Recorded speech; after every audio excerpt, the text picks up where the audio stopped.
Started. Here we go, people. Hey, can people? Hi, hello, hi. Thank you for joining. Okay, thank you all for coming along tonight for the launch of Susan's new book, The Power Decade, which I've been reading avidly. For those of you that don't know us, I am Annabel, Abs, sometimes Streets, and this is, of course, Susan Saunders. We set up the Age Well Project exactly 9 years ago. And for me, certainly the Age Well Project has been very much part of my own power decade, and we will probably come back to that subject later. But we're going to start promptly now. We're going to talk for about half an hour, 35 minutes. I'm going to be asking Susan all about her discoveries, what she discovered, what she researched while she was writing this book. And then we will have 10 minutes or so for questions. I'm afraid we're going to have to end really promptly at 7:45. Susan has to go straight onto a coaching platform. So if you've got questions that we don't have time to answer, you can send them to us via the Age Well Project platform, and we will, or Susan will try and answer them. So if you're ready, we're just going to dive straight in. Yeah, let's go. So I think a really good place to start, Susan, is can you tell us a little bit about how you're defining the power decade? Typically, when might it start? When does it end? And what does it look like? So the power decade is the name I have given. I came up with this name for the time, which I think is really, really powerful, between the average menopause transition or day of menopause. Menopause is only one day, and I know no one's average, and women have very, very different experiences of menopause, and it can happen early, it can be premature, etc. But the average age for menopause is 51. And we know from the Age Well Project that statistically the chronic conditions of aging, diabetes, osteoporosis, dementia, etc., are likely to take root by our mid-60s. So we've got this kind of period of about 10 years or so to really take ownership of our health. It's like a gift that we have been given, this time to really look after ourselves, to really define how we want to be as we age, essentially, because once we get to menopause, we lose the protection that our reproductive hormones give us. And this was a really big eye-opener for me. I didn't know this before I started thinking about the book, or when I realized this, I thought this needs to be a book. That our reproductive hormones, particularly estrogen, sort of wrap us up in this protective cloak and keep us healthy and safe while we're able to reproduce, which makes total sense in terms of evolution, that when we can make babies, when we have the ability, we're going to stay healthy. And then when we get to menopause, it's as if Mother Nature takes away that lovely protective cloak and says, you're on your own now, sunshine, because it's now up to us to look after ourselves. And that transition of menopause is a major health turning point for women, and we have to acknowledge it and get knowledge about it and understand it. And that's really where the book came from, and where the idea of the power decade came from. So it's estrogen specifically, as opposed to testosterone and other hormones? No, the reproductive hormones all work together to do so much more than just allow us to make babies if we want to. But it is estrogen particularly that is very, very powerful. And it was just such an eye-opener that it does so much more than just do the baby making thing and periods and all that sort of stuff. So what happens to us when that estrogen starts falling away? And does it fall away gradually? And does it fall away in the same way for all of us? In other words, gradually, or does it work very differently in different women? Well, it's very different for all of us, and that is the perimenopause phase. When our hormones start to alter, and that can happen in our 30s, when that hormonal alteration starts, that is the beginning of perimenopause. And so for some women it's quite gradual and it's not too dramatic, and for other women it's they have major symptoms and a major experience, which can, and those symptoms can continue way beyond the actual point of transition, i.e. when you no longer have periods, yeah. you're into the postmenopausal years. Yeah. So what was it? I know you've been thinking about this for a long time, because Susan quite often has been telling me, giving me little bits of, little snippets of information. But what was it that made you think this is the book I must write now? Oh, good question. I think it was because there was so much being said about perimenopause, because the conversation was opening up so fantastically, and it's so brilliant that there is so much being said about women's health, particularly in their 40s, in perimenopause. HRT is much more available. There's a much broader conversation about that. But I was just really interested, from everything we've done with the Age-Well Project, about thinking about what happens after that one day of menopause, when we are postmenopausal. What are the kind of, what are we left with? What are the after effects? What symptoms continue, but also what do we need to do? How do we need to look after ourselves in the postmenopausal years? So we should probably touch on HRT, because when we think of estrogen dwindling, we immediately think, oh, I must get some more estrogen. So let's start with, if you're not on HRT, are there ways of boosting your supply of estrogen in other ways, through diet or through lifestyle? Well, it's not so much about boosting your supply. It's about being really knowledgeable about what estrogen did in our bodies if our supply has declined, and then making sure that we are doing the other things which support those elements of our health. For example, estrogen plays a really important role in our cardiovascular health, our coronary health, our arteries. It plays a really important role in our bone health. So, and also our metabolic health. So we need to make sure that we're doing things to support that, our body in that way, making sure that we're supporting our bone health and our and brain health and cardiovascular health. So HRT is not the only way to survive and to have our own. You can have a power decade. Oh God, yeah, absolutely. No, and I'm not, I have to make this really clear, I am not a doctor, I'm a health coach, and I can't prescribe HRT. I reference HRT in the book because I interviewed some absolutely amazing menopause doctors who talked about it, because obviously it is part of the conversation, but it's a medication which is really brilliant for menopausal symptoms if it's the right thing for you, but it's not a kind of cure-all. No, it's not a panacea. So I should just point out that Susan and I have taken really different approaches. Susan is on HRT. I'm allowed to say that. Yeah. And I've chosen not to. We've both done our research, and interestingly, we've both come to quite different conclusions, quite possibly from looking at the same research.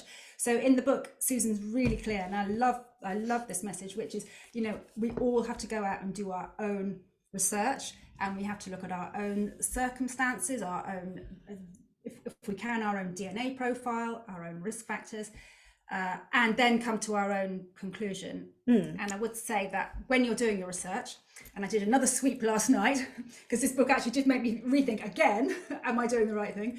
I did another sweep last night, and when you're doing your research, if you want to go and find out whether what's right for you, don't go looking for newspaper headlines. Try and go to independent sources where the research has been done by teams or individuals who do not have a vested interest either way. It's not always that easy, and look carefully at the data. But I'm actually going to write a blog post on this, on how I've done it, so we can probably move on from that. I would also, I think I say it really depends on your symptoms. That's how you feel. But as I say, I touch on HRT in the book, but it's not what it's about. It's really about how we look after ourselves. That's the key message. I would just say, if you have any questions, please put them in the Q&A. Any chat, any comments, pop them in the chat. Any questions for us, please put them in the Q&A. But anything you'd like to say, please put in a box. Join in. So Susan, tell us some of the sort of bigger discoveries that you made, things that were perhaps really new to you, and maybe talk us through some of the changes that you've made as a result of talking to so many experts and reading through so many reports? I think the biggest change for me, bear in mind we've been writing about aging well for a long time, and my lifestyle was pretty good. I think the biggest change for me has been around my mindset, around really thinking, this is it now. I have to look after myself. I have to find a way. I can't make an excuse that I'm too busy, that I've got too much on, etc., etc. I have to deal with it. I have to find a way to exercise. I can't let it slip or think, oh, I'll do that next week because I'm really busy right now. So it's really focusing on on myself, and carving out that time, whatever that is required, whatever is required, time to make sure I sleep. Deborah, excuse me, Deborah's mentioning sleep there. Making sure that I can sleep, making sure that I get the time to exercise, and also feeling positive about this time. I think that's another part of the mindset thing, that it's easy to think, oh God, this is, here we go. And there is a sort of narrative in the media that we are, that post-menopause, menopause generally is a time of sort of decline and decrepitude. And look at us, we're not decrepit. We're in our prime. And actually, I thought we're really not in that phase at all. No, but it's interesting because this is such a busy period for so many people. The emotional health, I think, is really important. And in fact, in the book, Susan says this is the number one place to start. You have to start with your, I call it emotional health. I think you call it mindset. Yeah. But it's the same sort of thing, because during this decade, we were just talking earlier, so many of us are dealing with, caring for elderly parents. We are dealing with death, our own mortality. Some of us, I still have children at home. So a lot of us are, some of us are at the peak of our careers, and we're still working full time. Some people are holding down several jobs. So it's a really busy time. And we're, so you talk about making time for yourself. What would you say to those of us that are saying, but I haven't got time, I'm looking after my elderly mother, I'm looking after my father-in-law, I'm in and out of hospital for this condition. How do we find this really precious time for ourselves? I think it's a really, and I see this a lot with my clients, my coaching clients, who are often juggling many things. It is, why have you got so many responsibilities? What have you taken on? What could you ask somebody else to do? What can you let go? Delegate to a man, perhaps? What can you? Because at some point you have to ask those questions, and you have to say, look, I'm not going to be able to continue to function and to do this. And if there is nobody who can step in now, what's going to happen if I do keel over, or I get really sick myself, or whatever? Who's going to do it then? So it's really looking at those responsibilities and thinking, what can I do, and what can I do within the time I've got? Even if it's 5 minutes or 10 minutes, how can I find that time? Because, and I know it's really difficult, and I know a lot of women will say, I've just got too much on, but actually we function so much better when we find those moments to support ourselves and to look after ourselves. I love the idea of microdosing, which actually I wrote about in the Observer yesterday. Just put that in. Microdosing. This latest studies suggest that doing exercise, for example, in very short bursts, is just as good as sweating away for an hour in the gym. So tell us a bit about some of the things that you're doing, because you're really busy. How are you fit? What are you prioritizing? Is it yoga? Is it strength training? Is it cardio? What are you prioritizing, and how are you squeezing it in? The one thing that I really learned from writing the book, which I hadn't thought about a lot before, was about balance and how important that is. In the book, I interview a fantastic woman called Rebecca Rothstein, and she runs a business called Buff Bones. She's based in Colorado, and she's a former dancer. and she was diagnosed with osteoporosis in her 20s, and she Even as a dancer. yeah Terrifying. and so she runs this system, and it's her own system, but it's really about protecting your bones. And what she said to me was, what is the outcome you want for your bones? And I thought, the outcome I would want for my bones is to be strong. Yeah. And she said, actually, no, the outcome you want for your bones is not to have fractures. And then if you work backwards from that point, what do you want to achieve? Well, I don't want fractures, so I don't want to fall over. So how am I going to stop myself falling over? I have better balance and better muscle strength. So she does a system which isn't very expensive. I think it's about £13-14 a month. But you could do it yourself at home, and it's called Buff Bites, and it's you get a 5-minute video every day of a little exercise that could be, I think today was hip opening, but different, it could be balance, could be different things to help you balance. Susan puts it in here, she talks also about exercises to do on one leg.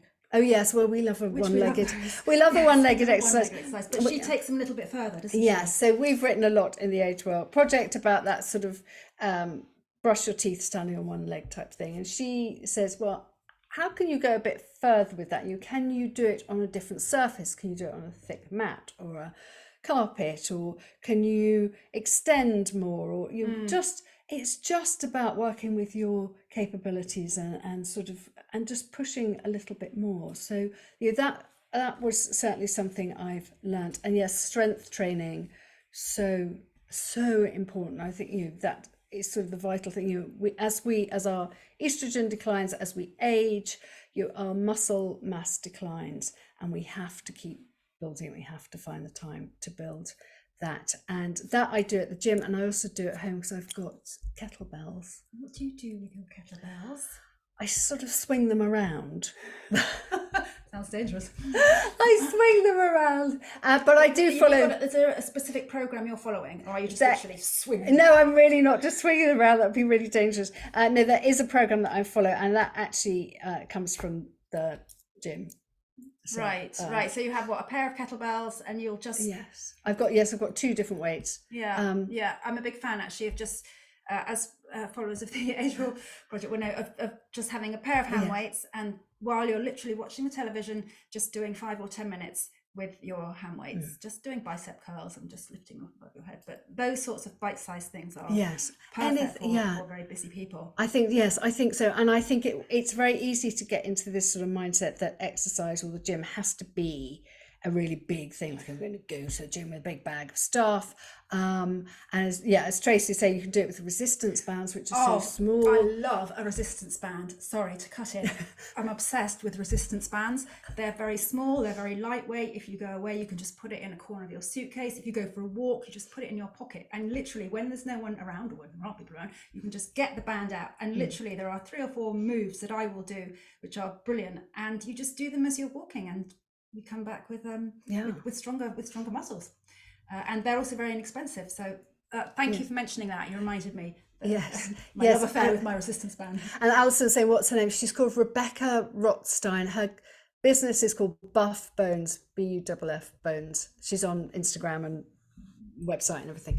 And there's lots of free stuff on the website. But it just really struck a chord with me that I hadn't thought about. I was like, strong bones. I hadn't thought about actually what I don't want is a fracture. Yes.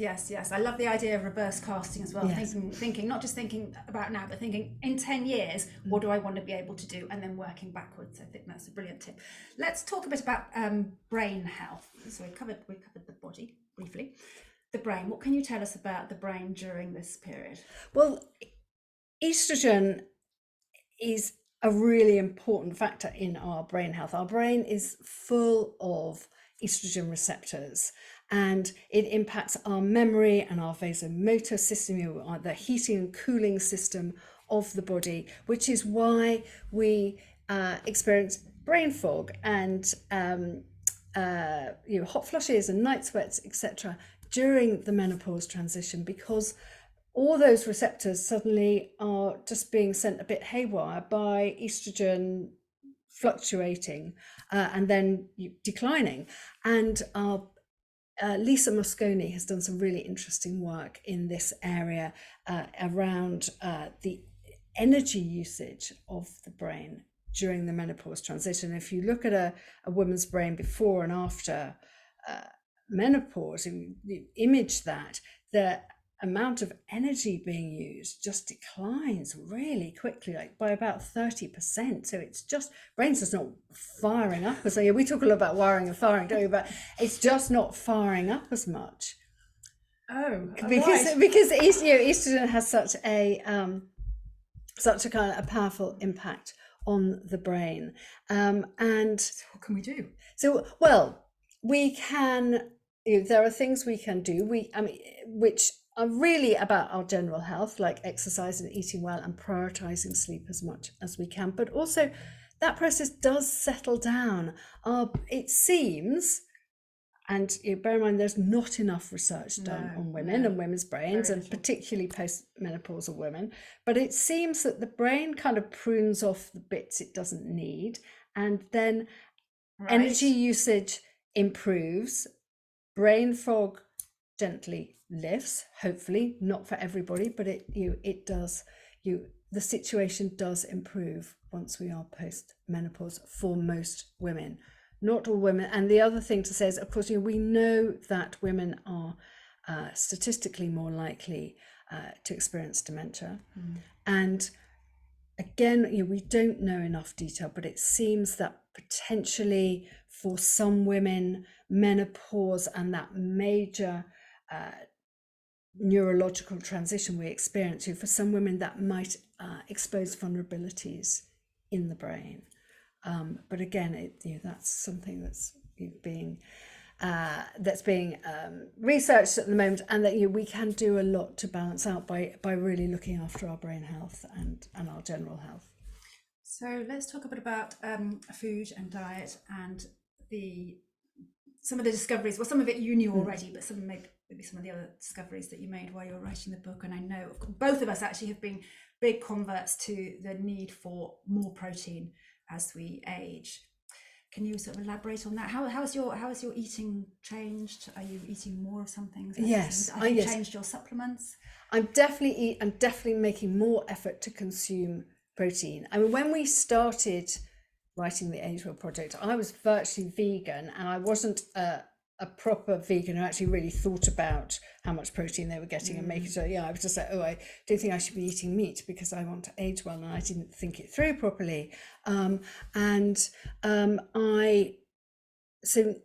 now I do consume more meat and fish, in particular, eggs, Greek yogurt, beans, pulses. Making sure, which obviously are vegan, but making sure that I'm getting protein with each meal, because it helps me feel full for longer. And as we get older, we don't metabolize protein as well, so we need to probably be consuming more of it, and we want it as the fuel to build those muscles, or keep maintaining our muscles. I think I remember you mentioning in here, it's like a handful, which is such a lovely image, because everyone's talking about how much protein do I need. You say somewhere in here, don't you, that it's roughly, it will fit into your palm. And you should be having that. We should be having that with each of our 3 meals a day. Yes. What I talk to my clients about is sort of working out the equation of was it 0.8 grams of protein, 0.8 to 1 gram per kilo of lean body mass per day. Yes, and some people say it should be twice that. Yes, don't they? I think that's more coming from the male longevity community. But so for you in a typical day, that would be, how would that look? Is that like a boiled egg and a some tin of sardines, or some Greek, all those sort of things. A spoonful of Greek yogurt. Greek yogurt with chia seeds. They've got some protein in, and cheese, eggs, fish. It's just making sure that there's something in each meal that you think, is that is that my protein? Yes, it is. That's good. That's fine. That's good. Yeah. And what about your supplements? We've always taken a slightly different view to supplements, but actually I'm a bit more flexible on supplements now. But have you, in the light of what you've learned, have you tweaked the supplements that you're taking or even thinking about taking or might recommend to clients? I take I have started taking, and this is more to do with brain health, but some interesting research about just a simple multivitamin, actually, which I used to think was not a great idea. Well, not it was not a great idea, but actually we should be very targeted with our supplements. But actually some really interesting research published just before Christmas, I think, about actually how people who, if you track people who take a multivitamin, they are less likely to experience cognitive decline. So there's just something to be said for that insurance policy, I think. And I think in that study they took a Centrum. Yes, they did. It's not one we can get here in the UK, but Centrum is a very easily obtainable brand. It's not expensive. Yeah, you can get them in Boots. But they have this was a special one that presumably had no iron in. I think this, yeah, so this was, this is the sort of British version of the American one they took in the study. It's Centrum Advanced 50 Plus. Ah, okay. Yes, that's pretty much the same, isn't it? Yes, yeah. It's pretty much the same. It's not quite exactly the same, but yes, and it's cheap and it's easy. I think with any of these things, it's what's easy and doable and accessible, and that's quite a standard thing to it's just a accessible thing to do, I think, rather than getting too wound up in too many supplements. So the multivitamin, making sure you get enough protein, yes, making sure you sleep okay, doing your weights, yes, which in the book you say is actually even more important. If you only have time for one activity, yes, you would say do some resistance training. Yes, I would. Over and above yoga or yes. I mean, in an ideal world, we're thinking about our postmenopausal health. We'd be doing everything. We'd be doing everything, and we'd be doing it. We'd be doing a balance of things. But I do quite often find with some of my clients, they're trying really hard to exercise, and they are walking a lot, and they do yoga, and it's like, well, the strength training. Okay, yes. Where's that going to happen? Yes, and when you do your strength training, are you focusing on a specific part of the body? No, it's all of it. It's the whole. It's the whole. I did read somewhere that, I think actually I may have written about this once, that it's as we get older, we want to be able to get up out of a chair. Yeah. So if you can only do one part of your body, it should be your lower body. But actually, if we're moving a lot and we're walking, the lower body is getting a little bit of strength training. Yes. As part of that, for me, it's always the upper body that's just sitting at the laptops, not getting much. Getting much action. Yeah. I think the leg muscles, or bum muscles, they're big muscles. Yeah, so you get a lot of benefit from working them out because they're big, strong. They're big, strong muscles. You're building up strength properly. And is there anything that we shouldn't be doing during this period that perhaps we have been doing that we perhaps might not be able to get away with now?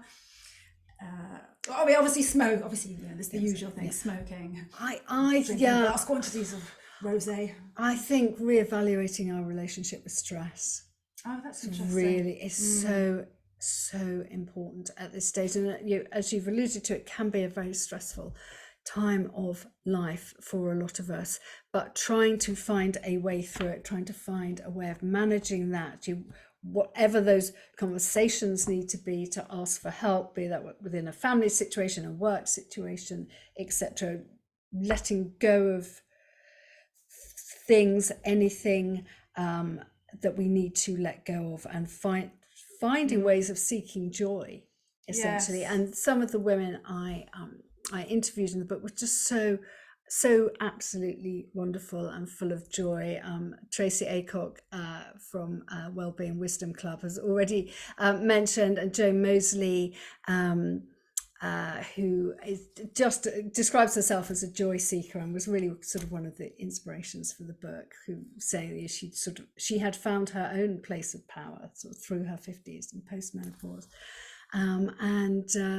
It's finding a way to make that happen, taking ownership of whatever our situation is.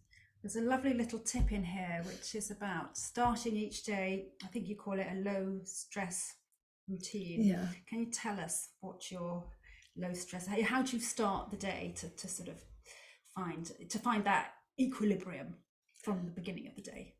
Trying to put in place activities early in the morning, which don't raise the stress level straight away. So not going on my phone straight, not immediately picking up emails, news headlines from the boss. news headlines. Oh, always so depressing. Yes. Oh, Instagram. Blah, blah. Actually, not doing that. Is there something that you do some meditation? Is there anything that you would do? I try and get religiously every morning. I always get outside, and that even in the pouring rain. Yeah, well then I'd wrap up and I'd wrap up and go for a walk. Ideally it's not raining, and I go outside and I either do 10 minutes of skipping with my skipping rope, or I will go and do Wim Hof breathing or meditation, or it doesn't matter what the thing is. Or I might go for a walk. Yes. It doesn't matter what the thing is, but for me it's just having that sort of 10 minutes to yourself, to myself, that is outside, daylight, fresh air, either movement or breathing in some way. But I'm not rigid about it's got to be this thing every day. Okay, so that's something that we can all do. Just get outside for 10 minutes. 10 minutes is all it takes, isn't it? Apparently. Just to get the light on the eyeballs, start the circadian rhythm, and start the day feeling in control of my day, rather than, oh God, I've got some deal with these messages, and oh God, that news is really stressful, and that sort of thing. It's starting it with a sense of control, whatever that is. And do you have a similar tip for ending the day? Because you talk about sleep and the importance of sort of powering down really at the end of the day. What tips would you have for getting into that same place of calm really before you try and go to sleep? Yeah, well, it's the same. It's getting off the blooming screens, isn't it? It's the same thing. It's the same thing again. You're making sure I have an alarm on my phone that goes off to tell me that it's time to get ready for bed, and then and then another one that and that's says an hour before. So it's about 9:30, and then 10 o'clock another one goes off and says, it's really now time to shut me off. I don't look at it. I don't get it. Yeah, but get ready for bed. Get into bed. Read. Sometimes a few stretches, but it's just that powering down and not sitting in front of bright light like we have here. And this, just again, I suppose it's about reclaiming time, isn't it? But in a positive way, reclaiming time at the end of the day that is for me. I don't need to be working. I don't need to be writing at 9:30, 10 o'clock at night. I can have that. And in so many ways, during this period of our life, we should be able to find that. Should be able to find that time, because for many of us, obviously, we're not having to get toddlers to bed, or even possibly, deal with sitting up, going to collect teenagers from drunken parties. So, in theory, we should be able to reclaim some of that time. Yes, most of us. And some way, I think giving ourselves permission to do that. That's really important, isn't it? It's really important. I think some women struggle with that. They feel they need to be filling their time with something. I'll just put another load into the washing machine, or I'll just start the dishwasher. But you're saying, no, just leave it all. Yes. And take that time for yourself. Yeah, I think a really big learning for me in terms of the stress has been, I can't do everything. Really can't. So I have to let go of things. So before we go to questions, are there any other points that you want to make? Anything that really bowled you over? Anything we haven't covered? What have we not There's a lot in here. Yes.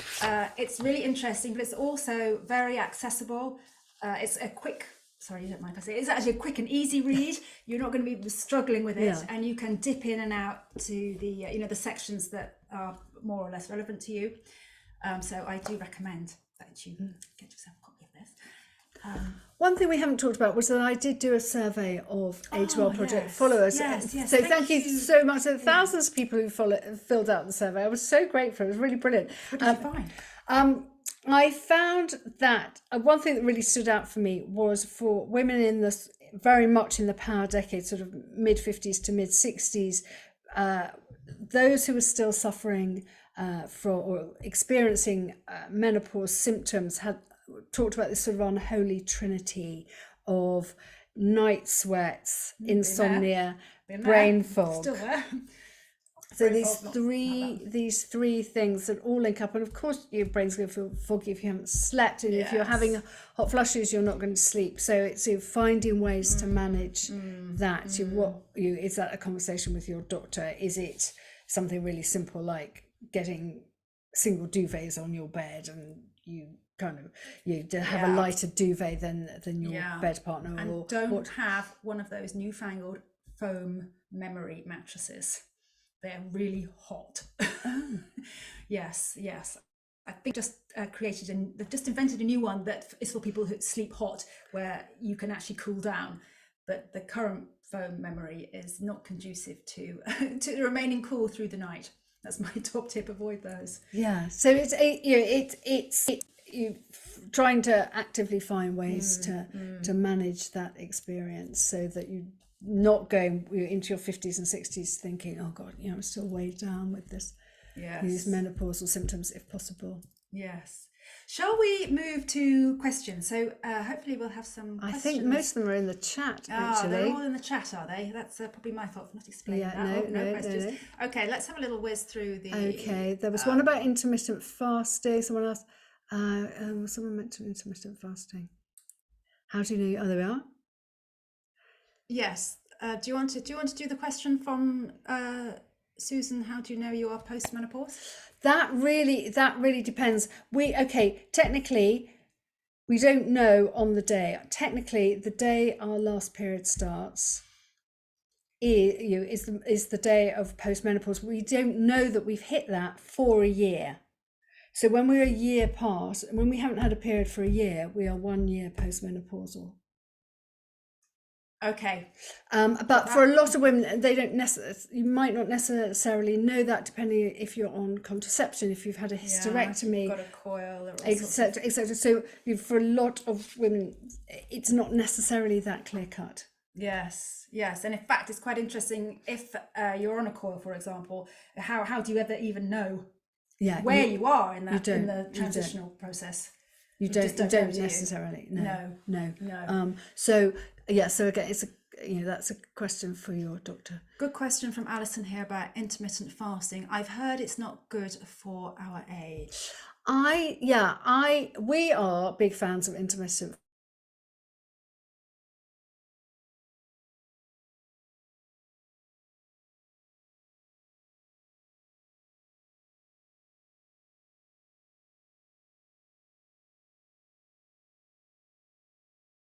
Not going to help if you're experiencing menopausal symptoms, but I do think for almost all of us, at least having a sort of a gap between the last meal of the day, so that we're able to digest before we go to bed, is quite important, because our bodies can't make melatonin, the sleep hormone, if we're digesting, because the insulin that we need to manage glucose and the melatonin we need for sleep kind of run on the same pathways. So our body is always going to prioritize the digestion process, so that we don't starve to death, I suppose, is the kind of biological reason for it. But that means that you know what it's like when you eat a heavy meal and you go to bed and it's late and you go to bed and you can't sleep. That's why. So I think a little bit of a gap before bed, 2 to 3 hours, is definitely, hopefully, doable for everybody. Yes, I do take fish oil, and vitamin D and C are, and that they are in the Centrum multivitamin. What about gut health? Yes, is that an issue for? Yes, because our gut health is impacted by estrogen. It seems that estrogen, this wonder drug that we kind of make for ourselves, helps support good bacteria, and then when estrogen declines, bad bacteria can kind of muscle back in to our gut. So we do have to work hard to support gut health. Okay, and that would be with the fermented foods and and lots actually exercise and fibrous foods. There's prebiotic fibrous vegetables, grains, beans, etc., that our gut microbiota can ferment themselves. Question here about outside light, important to get out. Yes, thank you for that. Glass of water. Even Yes. we completely agree. In fact, Yes, hydration, no, that's true. That's hydration really important. Yes, I should have said yes. Do you want to say something about hydration very quickly? Yes, that is always part of my morning routine. Is have a glass of water even before I go outside to start anything. Start the hydration process. Just scroll down there. I think we've probably got time just for a couple more. Oh, Charlotte, yes, absolutely. Yes. Gratitude. We're huge fans of that. And in fact, I would suggest everyone ends their day with a little bit of something that it's very easy at the moment, isn't it, to just be always sort of cross and angry and upset about everything. Yes. But actually we have got so much to be grateful for, particularly as women living here now. So thank you for that. A lovely comment from Kate here. I'm 76. Just to say, all those uncomfortable symptoms will pass. Well, that's fantastic. Yes, agreement on the resistance bands. Fantastic. Thank you, Kate. What time do you start eating in the morning? I start eating at about 11, but I'm not experiencing severe menopause symptoms. I'm not waking up feeling profoundly stressed, or so. For me, it works, and I think you just have to find what works for you. If you do want to extend your fast a bit, then a slightly later breakfast, slightly earlier dinner works. But it's what do you feel comfortable with?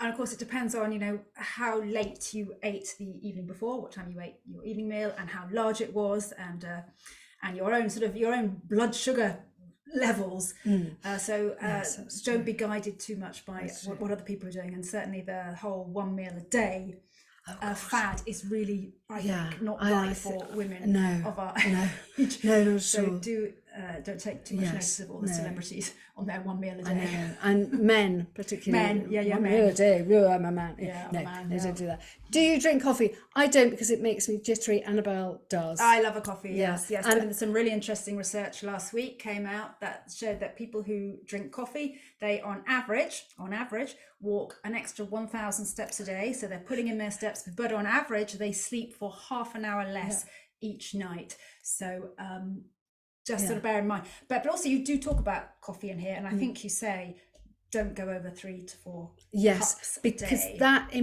impacts your bone health, because calcium, too much caffeine can impact the absorption of calcium, and we want to be able to absorb the calcium that we're getting for our bones. Yes, so not too much, and not too late in the day. Maybe just one more, and then I think you probably want to talk about. Yes, really good, lovely comment from Maggie. You're only old when age becomes your excuse. Yes, great, great comment. Let's very quickly, because we do need to wrap up. I have a giveaway. I have 3 copies of the Power Decade to give away, and each one will come with a pouch of Haskapa berry powder, which I think is fantastic, and I have every day. Haskapa is the Haskap berry is like a really powerful blueberry, and it grows in Canada, and it has 4 times the anthocyanins of blueberries. It's high in vitamin C, and it's a product I do actually use, but they've very kindly given me 3 packets, and also the lovely people at Better You, who make the vitamin D spray, which I like, with K2. They have given us 3 products. So if you want to win one of these and a copy of the book, this is not very scientific, but please email theagewellproject@gmail. I'm going to put it in the chat, at gmail.com, and just put book in the subject. I'm going to put it in the chat here. Okay, so just email us at agewellproject@gmail.com, and with the word book, is that right? Yes, just put book in the subject matter. The giveaway will close next Friday, which is the 5th of May at midnight. So you've got till then. If you're watching on catch up, thank you so much for watching and coming all the way to the end. But please do enter and just send us a quick email at theagewellproject@gmail.com, and you will be entered into the prize draw on wheelofnames.com, fantastic website, and I'll pick three. It will pick three names at random to win a book and the goodies. So thank you all so much for joining us this evening. Thank you, Susan. Thank you for writing this book, which is really helpful and full of just very, very useful, easy, cheap, inexpensive tips. Oh, well, thank you for being my Age Well pal and for talking to me about the Power Decade. Well, I'm embarrassed to say that I learned rather too much, more than I should have done. Well, that's the thing. I learned so much writing it, despite the fact we've written about the Age Well Project for a long time. Yeah, which is the good thing. We all have to. I suppose my final thought. We all have to keep learning. And of course, research is coming out all the time. So this is a constantly moving field. There's so much, particularly in so much research going on in the area of women, and more is needed. I'm afraid, much more. Okay. Thank you. Thank you so much. Take care. Bye. Bye.